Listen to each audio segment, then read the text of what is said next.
सफलता को अपना एकमात्र मार्गदर्शक न बनाएं, न ही असफलता को एकमात्र शिक्षक।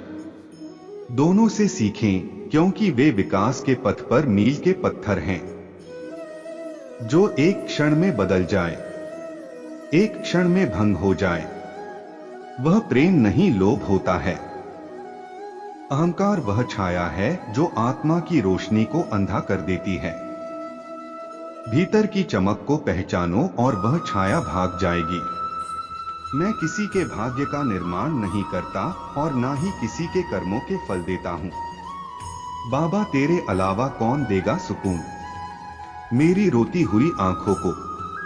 किसको देखूं कि नींद आ जाए। मनुष्य का जीवन केवल उसके कर्मों पर चलता है। जैसा कर्म होता है वैसा उसका जीवन होता है। जैसे एक दर्पण बिना निर्णय के सत्य को प्रतिबिंबित करता है, वैसे ही दुनिया को वैसे देखें और अपने कार्यों को अपने आंतरिक ज्ञान का प्रतिबिंब बनने दें। दुनिया को बदलने का नहीं, बल्कि खुद को बदलने का प्रयास करें, क्योंकि उस परिवर्तन में आपके आसपास की दुनिया भी बदल जाएगी। अपने अनिवार्य कार्य करो, क्योंकि वास्तव में कार्य करना निष्क्रियता से बेहतर है। कर्म का फल व्यक्ति को उसी तरह ढूंढ लेता है जैसे कोई बछड़ा सैकड़ों गायों के बीच अपनी मां को ढूंढ लेता है।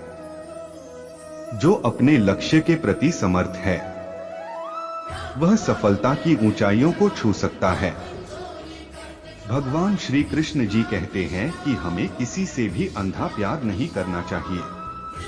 हमारा किसी के प्रति अंधा प्यार हमें कभी भी आगे बढ़ने नहीं देता।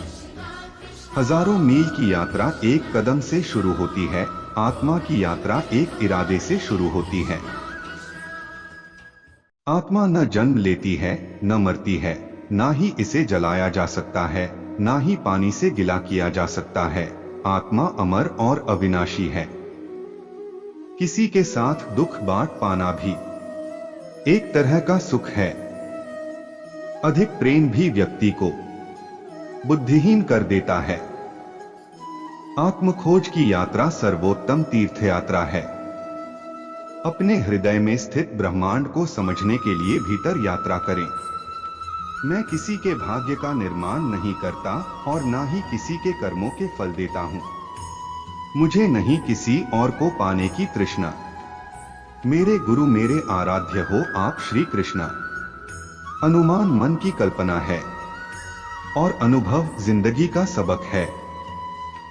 सच्ची खुशी तभी होती है जब आपकी सोच, कथन और कर्म में समानता हो। विनम्रता की खुशबू विपरीत परिस्थितियों में भी दूर दूर तक फैलती है। व्यक्ति या जीव का कर्म ही उसके भाग्य का निर्माण करता है। किससे कब और कितना बोलना है, अगर तुमने यह समझ लिया तो तुम अपनी जिंदगी के सार्थक बन चुके हो। जीवन में कभी निराश नहीं होना चाहिए, क्योंकि कमजोर आपका वक्त होता, आप नहीं। विनम्रता की खुशबू विपरीत परिस्थितियों में भी दूर दूर तक फैलती है। व्यक्ति या जीव का कर्म ही उसके भाग्य का निर्माण करता है। किससे कब और कितना बोलना है, अगर तुमने यह समझ लिया तो तुम अपनी जिंदगी के सार्थक बन चुके हो। जीवन में कभी निराश नहीं होना चाहिए, क्योंकि कमजोर आपका वक्त होता, आप नहीं। विनम्रता की खुशबू विपरीत परिस्थितियों में भी दूर दूर तक फैलती है। व्यक्ति या जीव का कर्म ही उसके भाग्य का निर्माण करता है। सहना चाहिए, मौके पर कहना भी चाहिए और शांति के साथ रहना भी चाहिए। जिसमें प्रेम हो वह हर रिश्ता एक बंधन है, वरना यूं ही नहीं राधे के साथ देवकी नंदन है। जैसे तेल समाप्त हो जाने पर दीपक बुझ जाता है, उसी प्रकार कर्म के क्षीण हो जाने पर भाग्य भी नष्ट हो जाता है। जैसे कमल कीचड़ में से पवित्रता से खिलता है, वैसे ही अपनी आत्मा को जीवन के कीचड़ में खिलने दो। आत्मा पुराने शरीर को वैसे ही छोड़ देती है जैसे मनुष्य पुराने कपड़ों को उतारकर नए कपड़े धारण कर लेता है। मौन सबसे अच्छा उत्तर है। किसी ऐसे व्यक्ति के लिए जो आपके शब्दों को महत्व नहीं देता। मोह की डोर दिल को बांधती है, वैराग्य का राग बजाओ और मुक्ति पाओ। मनुष्य जन्म लेता है तो उसके पास सांसें तो होती हैं, पर कोई नाम नहीं होता। जब मृत्यु होती है तो उसके पास नाम तो होता है, पर सांसें नहीं होती। इसी सांस और नाम के बीच की यात्रा को जीवन कहते हैं। न किसी के अभाव में जियो, न किसी के प्रभाव में जियो। यह जिंदगी है आपकी, अपने स्वभाव में जियो। बुद्धि वह दिशा सूचक यंत्र है जो जीवन के जहाज को अशांत पानी से शांति के तट तक ले जाती है। समय की नदी निरंतर बहती रहती है। अपने कार्यों को वे कंकड़ बनने दे जो उद्देश्य की लहरें पैदा करते हैं। मैं सभी प्राणियों के हृदय में विद्यमान हूँ। जीवन में कभी मौका मिले तो किसी के लिए सारथी बनना, स्वार्थी नहीं।